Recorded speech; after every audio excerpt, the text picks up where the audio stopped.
ಯದುವಂಶದ ಮೇಲಿನ ದ್ವೇಷನೋ ಅಥವಾ ನರಸೀಪುರ ಹಸಿರುಮಯ ಆಗಬಾರ್ದು, ಆರೋಗ್ಯವಾಗಿರಬಾರ್ದು, ಎಲ್ಲರೂ ಅನಾರೋಗ್ಯದಿಂದ ಬಳಲಬೇಕು ಅನ್ನೋ ಒಂದು ಆಸೆ ನಮಗಂತೂ ಗೊತ್ತಾಗ್ತಾ ಇದೆ.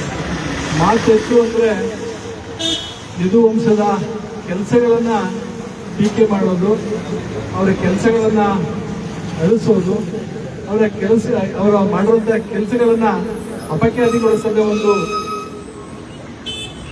ಚಾಳಿ ಆಗಿಬಿಟ್ಟಿದೆ ಇವತ್ತಿನ ಸರ್ಕಾರಕ್ಕೆ. KRS ನಿರ್ಮಾಣ ಯಾರಿಂದ ಆಯಿತು ಅಂದಾಗ ಒಂದ್ಸಲ ಎಸ್ ಸಿ ಮಾದೇವಪ್ಪನವ್ರು ಏನು ಹೇಳೋದು ಅಂತ ನಮಗೆಲ್ಲ ಗೊತ್ತಿದೆ. ಅದೇ ನಿತಿನ್ ರಾವ್ ಅವರು ನಾಲ್ವಡಿ ಕೃಷ್ಣರಾಜ ಒಡೆಯರನ್ನ ಅವರ ಪೂಜೆ ತಂದೆಯವರಿಗೆ ಹೋಲ್ಕೊಂಡ ಬರದಲ್ಲಿ ನಾಲ್ವಡಿ ಕೃಷ್ಣರಾಜ ಒಡೆಯರ್ಗಿಂತಲೂ ಸಹ ನಮ್ಮ ತಂದೆಯವರೇ ಮೇಲು ಅನ್ನೋ ಒಂದು ಭಾವನೆ ಬರೋರಿಗೆ ಅವರು ಒಂದ್ಸಲಿ ಮಾತಾಡಿದಾಗೂ ಸಹ ಎಷ್ಟು ಜನವಿರೋಧಿ ಆಯಿತು ಅನ್ನೋದ್ರ ಬಗ್ಗೆ ನಮಗೆಲ್ಲ ಗೊತ್ತಿದೆ. ಯದುವಂಶದ ಬಗ್ಗೆ ನಿಮಗೆ ಅಷ್ಟೆಲ್ಲ ದ್ವೇಷ ಇದ್ದರೆ ನಮ್ಮ ಮೈಸೂರು, ಚಾಮರಾಜನಗರ, ಮಂಡ್ಯ ಯದುನಾಡಿನ ಆಶ್ರಯದಲ್ಲಿ ಯಾರ್ಯಾರು ನಾವು ಜೀವನವನ್ನು ಸಾಗಿಸಿದ್ವಿ ಅಲ್ಲಿ ಒಂದು ಜನಾಭಿಪ್ರಾಯ ಸಂಗ್ರಹ ಮಾಡಿಬಿಡಿ, ನೀವು ನಾವು ಅಂತ. ನೀವು ಬಂದಾಗ ಯದುವಂಶದ ಏನೇನಿದೆ ಎಲ್ಲವನ್ನೂ ಅಳಿಸ್ಬಿಟ್ಟು ನಿಮ್ಮ ಹೆಸರನ್ನೇ ಇತಿಹಾಸದ ಪುಟಗಳಲ್ಲಿ ಸೇರಿಸ್ಬಿಡಿ ಅಂತ ನಾನು ಸಲಹೆಯನ್ನ ಇವತ್ತಿನ ರಾಜ್ಯ ಸರ್ಕಾರಕ್ಕೆ ಕೊಡೋಕ್ಕೆ ಇಷ್ಟಪಡ್ತೀನಿ. ಯಾಕೆಂದ್ರೆ ಅವತ್ತಿನ 1912ರಲ್ಲೇ ಮೇಜರ್ ಆಗಿ ಒಂದು ಕೃಷಿ ಕಾರ್ಮಿಕರಿಗೆ ಒಂದು ಬದುಕನ್ನ ಕಟ್ಟಿಕೊಡ್ಬೇಕು, ಮಧ್ಯವರ್ತಿಗಳ ಅವಳಿಯನ್ನ ತಪ್ಪಿಸಿ ಒಂದು ಸ್ವಂತ ಒಂದು ಕಾರ್ಖಾನೆಯನ್ನ ಮಾಡಿದಾಗ ಒಂದು ಬೆಲೆಯಲ್ಲಿ ಸ್ಥಿರತೆಯನ್ನ ಕಾಣಬಹುದು. ಜೊತೆಗೆ ರೈತಾಪಿ ವರ್ಗದವರಿಗೂ ಸಹ ನಮ್ಮ ಕಾರ್ಖಾನೆ, ನಮ್ಮ ಸಂಸ್ಥೆ ಒಂದು ಒಳ್ಳೆ ಅಭಿಪ್ರಾಯ ಬರುತ್ತೆ. ಜೊತೆಗೆ ಇವತ್ತು ಏನು ಮೈಸೂರು ರೇಷ್ಮೆ ಒಂದು ಜಿಯೋಗ್ರಫಿಕಲ್ ಐಡೆಂಟಿಟಿಯನ್ನ ಉಳಿಸಿಕೊಂಡಿದೆ, ಅದೇ ರೀತಿ ಅವತ್ತಿಗೆ ಇಡೀ ವಿಶ್ವಕ್ಕೆ ಮೈಸೂರು ರೇಷ್ಮೆ ಅಷ್ಟು ಖ್ಯಾತಿಯಾಗಿತ್ತು. ಮೈಸೂರು ರೇಷ್ಮೆಗೆ ಮಾತ್ರ ಬುನಾದಿಯಾಗಿ ಸಂತೆಮರಳಿ ಅಂತ ಫಿಲೇಚರು ಇಲ್ಲಿ ಮತ್ತು ಮುರುಗುಂಡದಲ್ಲಿ ಒಂದು ಫಿಲೇಚರು, ಜೊತೆಗೆ ಚನ್ನಪಟ್ಟಣದಲ್ಲಿ ಇತ್ತು. ಇವತ್ತು ಚನ್ನಪಟ್ಟಣ ಒಂದು ಬಿಟ್ರೆ ನರಸೀಪುರ ಒಂದು ನಡೀತಾ ಇದೆ.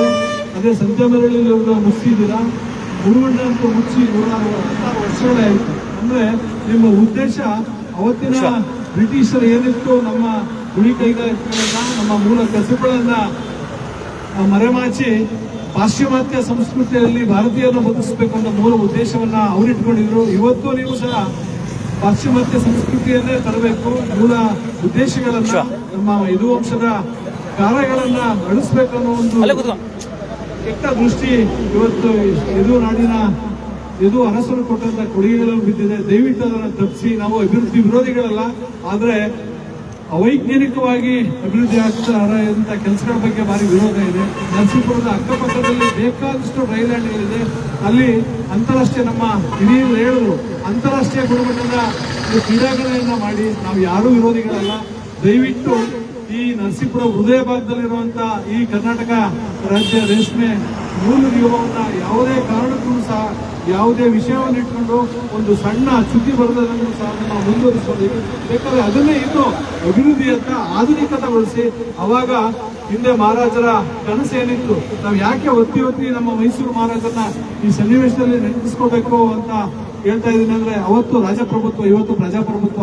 ಇವತ್ತು ನೀವು ಯಾವುದೇ ಕೆಲಸವನ್ನು ಮಾಡಿದ್ರು ನಾನು ಮಾಡಿದ್ದೀನಿ ಅಂತ ಹೇಳೋಕ್ಕಾಗಲ್ಲ. ಯಾಕಂದ್ರೆ ಜನಗಳು ನಿಮ್ಮನ್ನು ಆಯ್ಕೆ ಮಾಡಿ ತಿಳಿಸಿರೋದೇ ನಮ್ಮ ಸೇವೆ ಮಾಡಲಿ, ನಮ್ಮ ತೆರಿಗೆ ಹಣದಲ್ಲಿ ಅಭಿವೃದ್ಧಿ ಕೆಲಸ ಮಾಡಲಿ ಅಂತ. ಅವತ್ತು ರಾಜಪ್ರಭುತ್ವ, ಅದು ರಾಜಪ್ರಭುತ್ವದಲ್ಲಿ ಒಬ್ಬ ಬ್ರಿಟಿಷರ ದಾಸ್ಯ ಸಂಕುಲದಲ್ಲಿ ಇದ್ರೂ ಸಹ ಮಹಾರಾಜರು ನಾವು ಸಾರ್ವಜನಿಕರಿಗೆ ಏನ್ ಕೊಡಬೇಕು, ನನ್ನ ಜನ ಗೌರವಯುತವಾಗಿ ಬದುಕೋದಿಕ್ಕೆ. ಯಾಕಂದ್ರೆ ಅಕ್ಕಪಕ್ಕದ ಇಡೀ ದೇಶದಲ್ಲಿ 400-500 ರಾಜ್ಯ ಸಂಸ್ಥಾನಗಳಿದ್ದು, ರಾಜಾಶ್ರಯಗಳಿದ್ದು, ಯಾರೂ ಮಾಡುವಂತ ಕೆಲಸವನ್ನ ನಮ್ಮ ನಾಲ್ವಡಿ ಕೃಷ್ಣರಾಜ ಒಡೆಯರು ಮಾಡಿದ್ದಾರೆ. ಮೈಸೂರನ್ನ ಯದುವಂಶ ಮಾಡಿದೆ. ನಾನು ಇನ್ನೊಂದು ಹೇಳ್ಬೇಕು ಅಂದ್ರೆ, ಮೂಲ ಸಂವಿಧಾನಕ್ಕೆ ಒಂದು ಮಾದರಿಯಾಗುವಂತ ಕೆಲಸಗಳನ್ನ ಅಂಬೇಡ್ಕರ್ ಸಾಹೇಬರು ನೆನಪಿನಲ್ಲಿ ಇಟ್ಕೊಂಡು ಇದನ್ನ ಸಂವಿಧಾನವನ್ನ ರಚನೆ ಮಾಡುವಂತ ಸಂದರ್ಭದಲ್ಲಿ ಮೀಸಲಾತಿ ಅಂದ್ರೆ ಏನು, ಮೀಸಲಾತಿಯನ್ನು ಯಾರ್ಯಾರು ಕೊಡಬೇಕು, ಮೀಸಲಾತಿ ಅವಶ್ಯಕತೆ ಯಾರ್ಯಾರಿಗಿದೆ ಮೂಲ ಪ್ರೇರಣೆ ನಮ್ಮ ಮೈಸೂರು ಮಹಾರಾಜರ ಹೊತ್ತನ ಮೀಸಲಾತಿ ಅವಧಿಯ ವರದಿಯನ್ನ ಜಾರಿಗೆ ತಂದಿದ್ದು. ಅದರಿಂದ ಮೈಸೂರು ಮಹಾರಾಜರು ಭವಿಷ್ಯತ್ತನ್ನ ಇಟ್ಕೊಂಡೇ ಯಾವ್ದಾದ್ರು ಒಂದು ಕೆಲಸ ಕಾರ್ಯಗಳನ್ನು ಮಾಡಿದ್ದಾರೆ. ದಯವಿಟ್ಟು ಆ ಯದುವಂಶದ ಕೆಲಸ ಕಾರ್ಯಗಳ ಚ್ಯುತಿ ಬರದಂಗೆ ದಯವಿಟ್ಟು ಅವರ ಅಪಖ್ಯಾತಿಯನ್ನ ತರುವಂತ ಕೆಲಸಗಳನ್ನ ಮಾಡಬೇಡಿ. ನೀವು ಕ್ರೀಡೆಗಳನ್ನ ಮಾಡಲೇಬೇಕು ಅನ್ನೋ ಒಂದು ಗುರಿ ಏನಿದ್ರೆ ನರಸೀಪುರನ ಸಿಂಗಾಪುರ ಮಾಡಬೇಕು ಅಂತ ನಮ್ಮ ಹಿಂದಿನ ಮಂತ್ರಿಗಳು ಹೇಳ್ತಾ ಇದ್ರು. ಇವತ್ತಿಗೂ ಸಹ ಅದೇ ಮಂತ್ರಿಗಳಾಗಿದೆ. ನಮ್ಮ ದೌರ್ಭಾಗ್ಯ ಏನಿದೆ ಅಂದ್ರೆ ಹೋರಾಟ ಶುರುವಾಗಿ 10 ದಿವಸದಿಂದ 12 ದಿವಸ ಆಯ್ತು. ಇದೇ ಮತಕ್ಷೇತ್ರದಲ್ಲಿ ಆಯ್ಕೆ ಆಗಿರುವಂತವರು ಮುಖ್ಯಮಂತ್ರಿ ಆಗಿದ್ದಾರೆ. ಜಿಲ್ಲಾ ಉಸ್ತುವಾರಿಗಳು ಇದೇ ತಾಲೂಕಿನವರಾಗಿದ್ದಾರೆ. ಜೊತೆಗೆ ನಮ್ಮ ರೇಷ್ಮೆ ಮಂತ್ರಿಗಳು ಸಹ ಇದೇ ಜಿಲ್ಲೆಯವರಾಗಿದ್ದಾರೆ. ಯಾರೂ ಸಹ ನಿಮ್ಮ ಸಮಸ್ಯೆಗಳೇನು, ನಿಮ್ಮ ಅಭಿಪ್ರಾಯಗಳೇನು, ಜನಾಭಿಪ್ರಾಯಕ್ಕೆ ಮನೆ ಕೊಡದೆ ನೀವು ಯಾವುದೋ ತಲೆ ಇದ್ರೂ ಬುದ್ಧಿ ಇಲ್ಲದ ಅಧಿಕಾರಿ ಇಲ್ಲಿ ಕ್ರೀಡಾಂಗಣ ನಿರ್ಮಾಣ ಮಾಡಿ ಅಂತ ನಿಮ್ಗೆ ಸಲಹೆ ಕೊಟ್ಟ ಅಂತ ಹೇಳಿದ ತಕ್ಷಣ ನೀವು ತಲೆ ಇದ್ರೂ ಸಹ ಬುದ್ಧಿ ಇಲ್ಲದೆ ರೀತಿ ವರ್ತಿಸ್ತಾ ಇದ್ದಲ್ಲ ರಾಜಕಾರಣಿಗಳಿಗೆ ನಿಮ್ಗೆ ಮೊದಲು ಧಿಕ್ಕಾರ ಇರಲಿ ಅಂತ ಆಶಿಸ್ತಾ ಫಸ್ಟ್ ಜನಾಭಿಪ್ರಾಯವನ್ನ ಸಂಗ್ರಹ ಮಾಡಿ ಇಲ್ಲಿ ಮಾಡುವುದು, ಇಲ್ಲಿ ಮಾಡಬಾರ್ದು. ನಮ್ಮ ಹಿರಿಕರು ಎಲ್ಲವನ್ನೂ ಹೇಳಿದ್ದಾರೆ. ಸುಪ್ರೀಂ ಕೋರ್ಟ್ ಆದೇಶಗಳನ್ನು ಪರಿಸರ ಇದ್ರೆ ಏನು, ಪರಿಸರ ಹೋದ್ರೆ ಏನು, ಪರಿಸರ ಇದ್ದಾಗ ಫ್ಯಾಕ್ಟ್ರಿಗೆ ಆಗ ಅನುಕೂಲಗಳೇನು, ಪರಿಸರ ಹೋಗಿ ಅಂದ್ರೆ ಹಸಿರು ಪರಿಸರ ಹೋದಾಗ ಆ ಫ್ಯಾಕ್ಟ್ರಿ ನಡೆಯೋಕ್ಕೆ ಸಾಧ್ಯ ಎಲ್ಲವನ್ನೂ ಸವಿವರವಾಗಿ ವೈಜ್ಞಾನಿಕ ಅಂಶಗಳನ್ನು ಹೇಳಿ ಒತ್ತಿ ಹೇಳಿದ್ರಂತೆ ನಾವು ಅದ್ರ ಬಗ್ಗೆ ಪದೇ ಪದೇ ಮಾಡೋದು ಬೇಡ. ಅದರಿಂದ ನೀವು ಕ್ರೀಡಾಂಗಣವನ್ನ ಮಾಡಲೇಬೇಕು ಅನ್ನೋದಾದ್ರೆ ಮಾಡಲೇಬೇಕು, ಅದು ನಮ್ಮ ಆಗ್ರಹವೂ ಕೂಡ.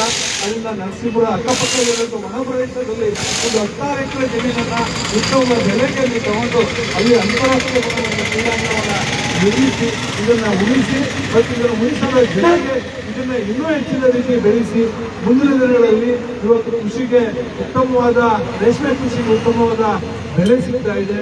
ಉತ್ತಮವಾದ ಕೃಷಿಗೂ ಹೊಸ ಇವತ್ತಿನ ಆಧುನಿಕತೆಗೆ ಒಳಪಟ್ಟು ವಿದ್ಯಾವಂತರು ಸಹ ಇವತ್ತು ಕೃಷಿ ಕ್ಷೇತ್ರಕ್ಕೆ, ಹೈನುಗಾರಿಕೆ ಕ್ಷೇತ್ರಕ್ಕೆ, ರೇಷ್ಮೆ ಕ್ಷೇತ್ರಕ್ಕೆ ಬರ್ತಾ ಇದೆ. ಅವ್ರಿಗೆಲ್ಲ ಒಂದು ಮೂಲ ಗುರಿಯನ್ನು ನೀವು ಮೂಲ ಉದ್ದೇಶವನ್ನು ಇಟ್ಕೊಂಡು ಕೃಷಿಯನ್ನು ಮಾಡಿ, ರೇಷ್ಮೆ ಕೃಷಿಯನ್ನು ಮಾಡಿ ಅಂತ ಅವ್ರಿಗೆಲ್ಲ ಬೆಂಬಲವಾಗಿ ಇಂಥ 16 ಕಾರ್ಖಾನೆ ಹೇಳಿದ್ರೆ ಅವ್ರಿಗೂ ಸಹ ಒಂದು ಪ್ರೇರಣೆ ಆಗಿದೆ. ಜೊತೆಗೆ ನಾವೇನು ಇವತ್ತು ಅಂತಾರಾಷ್ಟ್ರೀಯ ಮಟ್ಟದಲ್ಲಿ ನಾವು ಮೈಸೂರು ಸಿಲ್ಕ್ ಇವತ್ತು ಖ್ಯಾತಿಯನ್ನು ಗಳಿಸಿದೆ, ಅದಕ್ಕೆ ಅಪಖ್ಯಾತಿಯನ್ನ ಗಳಿಸಬಾರ್ದು ಅಂತ ಒಂದು ಸನ್ನಿವೇಶವನ್ನು ದಯವಿಟ್ಟು ಸೃಷ್ಟಿ ಮಾಡಬೇಕು. ಭವಿಷ್ಯತ್ತಿನಲ್ಲಿ ನಮ್ಮ ಮೈಸೂರು ರೇಷ್ಮೆ ಸೀರೆ ಇನ್ನೂ ಸಾಮಾನ್ಯರ ಮನೆಗೂ ಬರಬೇಕು. ಯಾಕಂದ್ರೆ ಇವತ್ತು ಮೈಸೂರು ರೇಷ್ಮೆ ಕೆಲವು ಶ್ರೀಮಂತ ವರ್ಗಗಳಿಗೆ ಮಾತ್ರ ಸೀಮಿತ ಆಗಿದೆ. ಮುಂದಿನ ದಿನಗಳಲ್ಲಿ ಸಾಮಾನ್ಯ ವರ್ಗಗಳಿಗೂ ಬರುವಂತಹ ಒಂದು ಸನ್ನಿವೇಶವನ್ನ, ಒಂದು ಅನುಕೂಲತೆಯನ್ನ ಈ ಕಾರ್ಯಕ್ರಮದ ಮೂಲಕ ಸೃಷ್ಟಿ ಮಾಡಿ ನೀವು ಜನಪ್ರಿಯರಾಗಿ ಅಂತ ಈ ಸನ್ನಿವೇಶದಲ್ಲಿ ಆಶಿಸ್ತಾ, ಜೊತೆಗೆ ಪರಿಸರ ಸಂರಕ್ಷಣೆ ನಮ್ಮೆಲ್ಲರ ಹೊಣೆ ಅಂತೇಳಿ ಯಾವುದೇ ಜಾತಿ, ಧರ್ಮ, ಪಕ್ಷ ಎಲ್ಲವನ್ನು ಮೀರಿ ನಾವು ಒಗ್ಗಟ್ಟಾಗಿ ಈ KCC ವಿರುದ್ಧವಾಗಿ ಹೋರಾಟ ಮಾಡೋಣ. ಸರ್ಕಾರದ ಗಮನಕ್ಕೆ ತಂದು ಬೇರೆ ಕ್ರೀಡಾಂಗಣ ಜಾಗವನ್ನು ಆಯ್ಕೆ ಮಾಡಿಕೊಂಡು ಅದ್ದೂರಿ ಕ್ರೀಡಾಂಗಣವನ್ನು ಮುಚ್ಚಿಕೊಳ್ಳಿ ಮಾಡಲಿ ಅಂತ ಎಲ್ಲರೂ ಸಹ ಆಗ್ರಹಿಸೋಣ. ಈ ಹೋರಾಟಕ್ಕೆ ಎಲ್ಲರಿಗೂ ಜಯವಾಗಲಿ ಅಂತ ಈ ಸನ್ನಿವೇಶದಲ್ಲಿ ಆಶಿಸ್ತೀನಿ. ಜೈ